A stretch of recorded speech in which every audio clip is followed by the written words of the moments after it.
France avec ce zoo pas comme les autres qui est en train de prendre forme près de Chartres. C'est en fait un refuge où les animaux abandonnés, maltraités ou sortis de laboratoires de recherche vont être soignés et chouchoutés avant d'être placés dans de meilleurs environnements ou pour simplement terminer leur vie.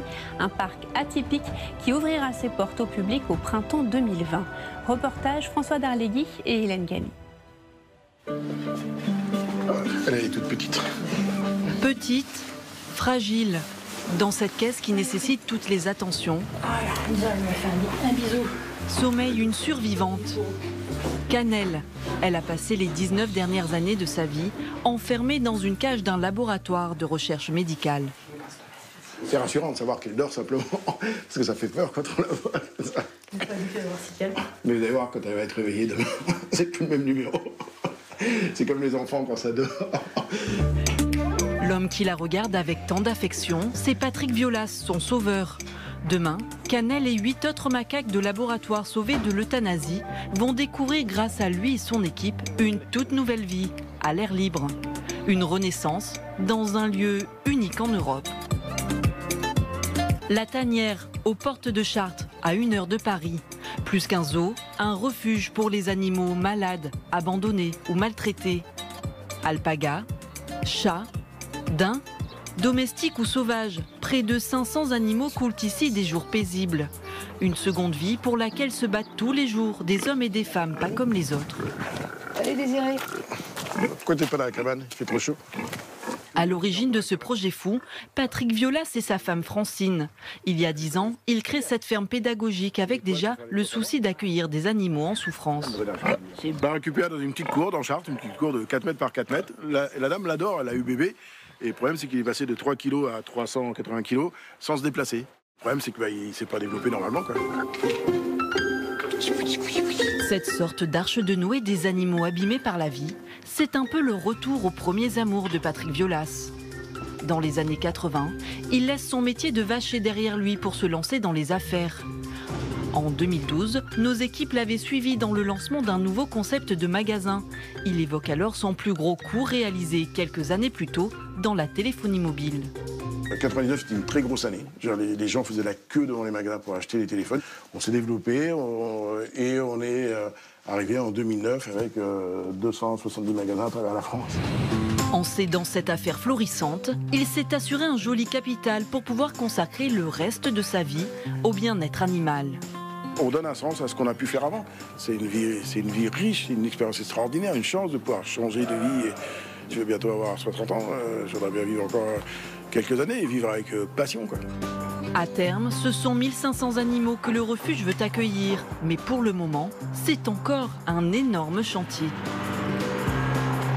Quand on ouvrira au public, au printemps 2020, on aura à peu près 20-25 bâtiments de construits. Et puis après, on continuera chaque année à en construire.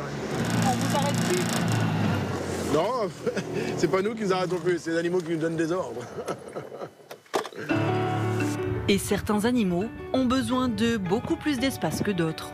On arrive à l'éléphanterie, un des plus gros morceaux de nos installations.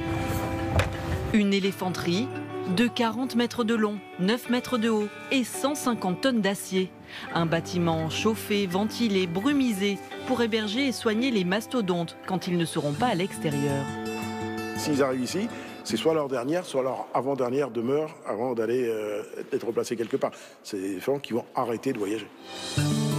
8 éléphants sont déjà sur liste d'attente pour rejoindre cette maison tout confort qui a coûté 1 million d'euros. Un projet hors norme au budget tenu secret. Mais Patrick Violas est déjà certain de remporter l'adhésion du public. Les gens qui vont venir chez nous, qui vont payer leur entrée ou qui vont acheter un nounours à la boutique, vont savoir pourquoi ils l'achètent. Donc chaque euro qui sera dépensé ici sera investi à 100% dans la cause animale, quoi. Le zoo refuge, c'est donc une histoire d'animaux, mais une histoire humaine aussi. 500 bénévoles et une vingtaine d'employés se sont laissés embarquer dans l'aventure. Et parmi eux, la famille portugo-italienne Teixeira. Paolo, sa femme et leurs enfants ont définitivement posé leurs valises à la tanière après une vie à voyager à travers l'Europe. Oui, il est venu chercher en Espagne. Et il a eu son idée de faire le zoo et bon. Et après, ça a démarré tout. Mais pas question de s'installer en France sans le reste de la famille. Bon, on y va. On va l'ouvrir. Les ours sont Cannelle et Canaille, joueurs, et leurs parents. Pendant 15 ans, Paolo et ses ours ont travaillé pour des films, des publicités ou des cirques. Entre eux, une relation unique. Ils sont nés, on a donné le biberon, nous, parce que sa mère, il l'a laissé de côté. Elle, la petite, il était complètement mort. Nous, on a fait le bouche à bouche. Avec, Et maintenant, Jacques, il fait avec lui le bouche à bouche. Et lui, c'est maintenant, lui, il comprend. Un amour inconditionnel pour les animaux, quelle que soit leur histoire. De l'autre côté du refuge, c'est le grand jour pour les macaques de laboratoire. Dans quelques minutes, la trappe de l'horloge va s'ouvrir sur l'extérieur. Ils vont découvrir qu'il y a d'autres animaux, qu'il y a de l'herbe, ils n'ont jamais vu de l'herbe, qu'il y a du vent, qu'il y a de la pluie. Le but, c'est de leur rendre une vie la plus normale possible, quoi, comme ils auraient dû avoir depuis toujours. Le moment où la trappe s'ouvre.